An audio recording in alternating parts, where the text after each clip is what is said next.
Hello, this is a short walkthrough video from our meeting on February 3rd, where we discussed Engaged Teaching Model, in particular, the reflecting on teaching portion of the model.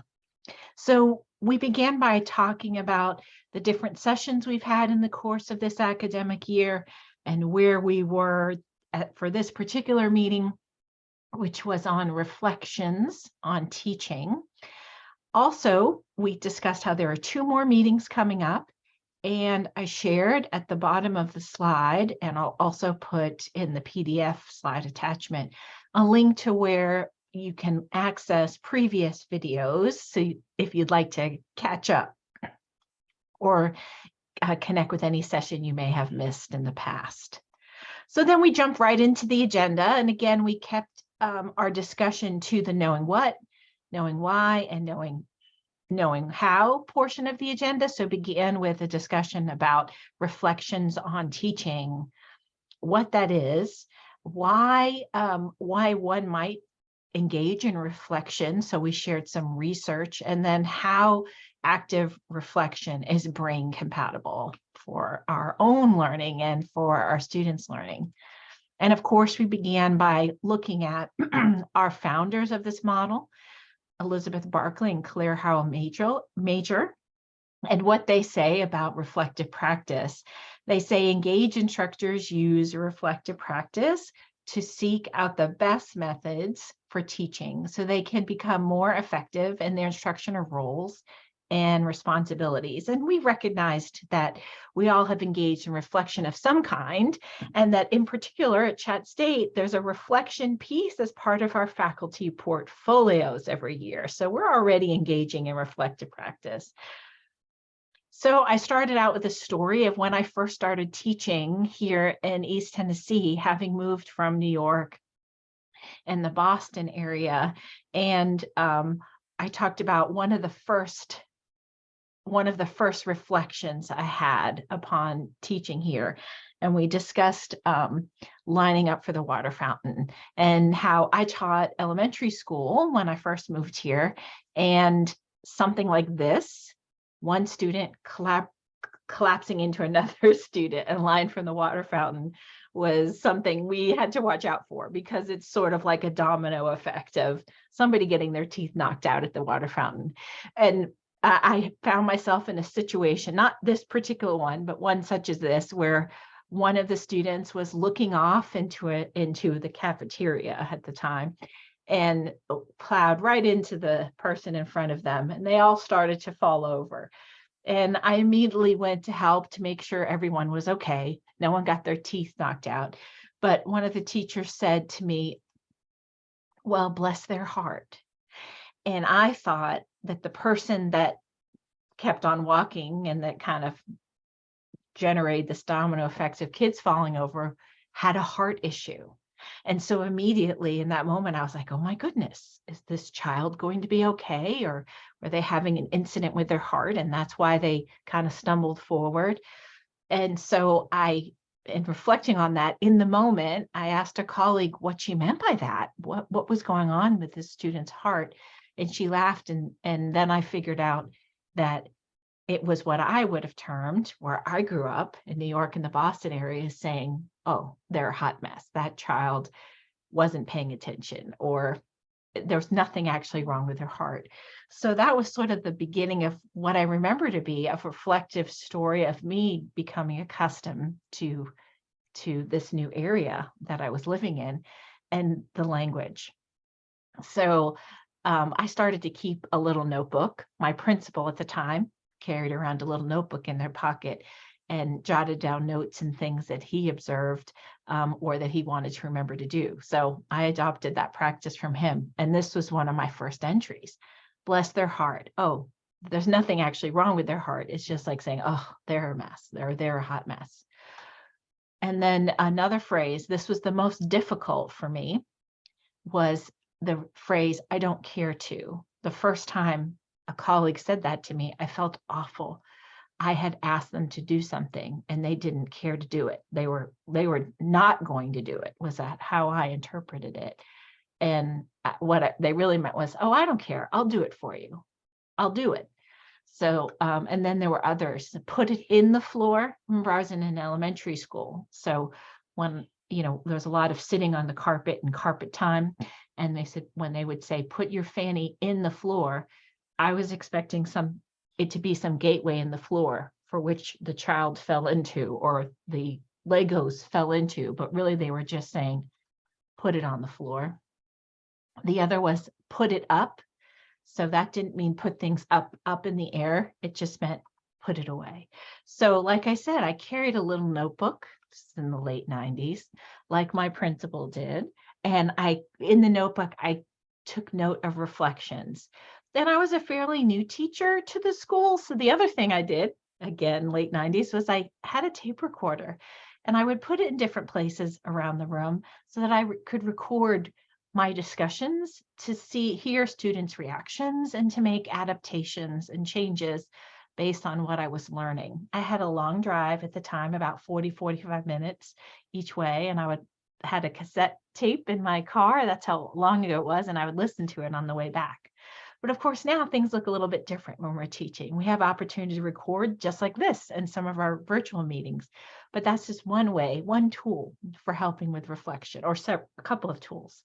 Something else I shared from that same reflective story and that same experience of the new school I was working in Tennessee was our principal was magic. Somehow they were able to figure out an hour each day where our students were being taken care of either in the lunchroom or a specialty area class or on the playground.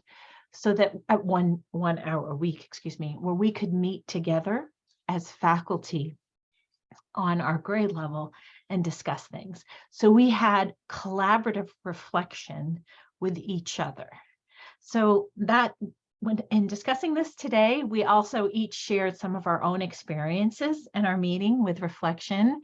And then we transitioned to some more information about reflection. So John Dewey is largely considered to be some of the first published works around reflection and the brain and how the brain learns best. So we've talked about John Dewey in these meetings before about how experience contributes to understanding and finding an emotional hook or finding the experience in the students' lives to transition to learning. So intelligence being a function of experience. But also John Dewey spoke a lot about in learning from that experience, there has to be a reflective piece. So in order for it to become part of long-term memory, is we need to reflect on new information that we take in. So of course, John Dewey's work spun off into lots of research about different things, including reflection. But Donald Schoon published in 1980 work about reflection and is probably the most well-known person to talk about reflection. And it is certainly his reflective work is part of our high impact practice model that we have at Chat State, and part of our portfolio work is based on Donald Schoon's work.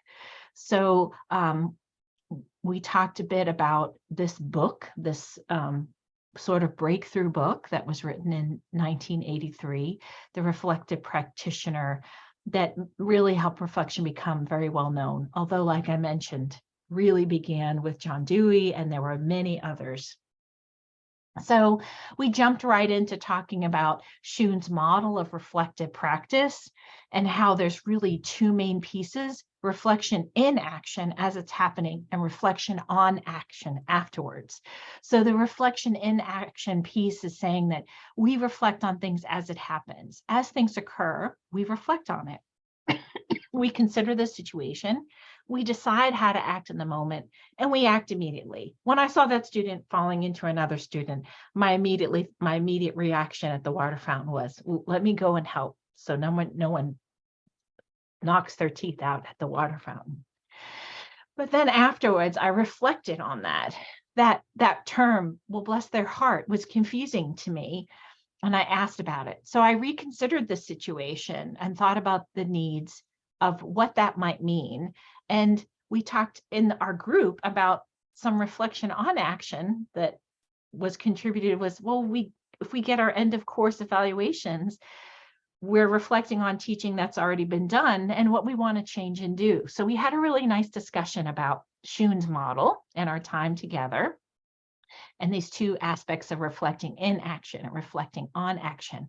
We also related it to our portfolios and how our portfolios is often reflection on action, what we plan to do with our goal setting and what we did and what we hope to do next. So then we again had an intentional conversation.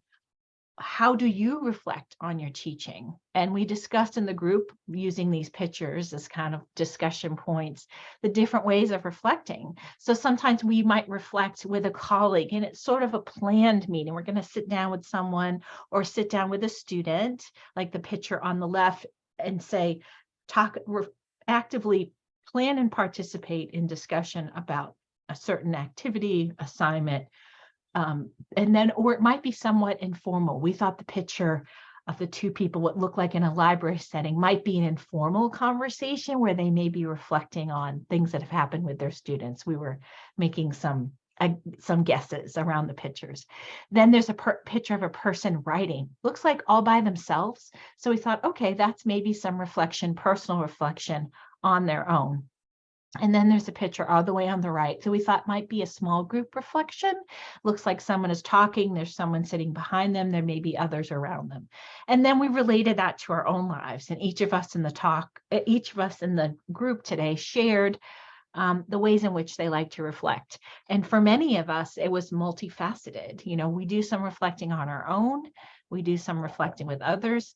Some of it is informal. Some of it is formal, like our portfolios. Then we shared one research. I shared one research article about reflection, and it was a study done by 3 researchers and called an investigation into excellent tertiary teaching, emphasizing reflective practice. And what I thought was interesting about this article, and I have the link, and people were able to pull it up, and I'll share that in the slides, is this research included not only a literature review of reflective practice, but also it included studies of 17 award-winning educators from universities and studying what they did. And what they found is that these 17 educators that they studied engaged in regular, purposeful reflection on their learning practice. So it was an intentional part of their day. And they categorized this reflection into 4 different areas: technical reflection, descriptive reflection, dialogic reflection, and critical reflection. And again, I shared the link to the article and it'll be in the slides. So in describing what each of these areas are, when we talk about technical reflection, in the article, they're referring to decisions made about immediate experiences. So those are those things from Donald Schoon that we do right away, and immediate reflection that we have. And then there's descriptive. So it's analysis and explanations of past teaching performance. So maybe that's our course evaluations or as we're putting our portfolio together.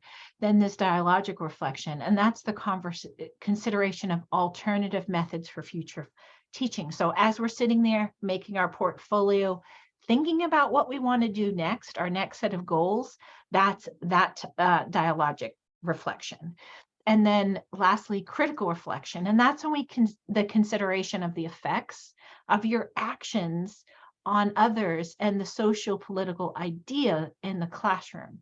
So this we've been talking about quite a bit when we talk about sense of belonging and inclusivity, and how is the climate of our classroom how are we reflecting on the climate of our classroom and what is being communicated?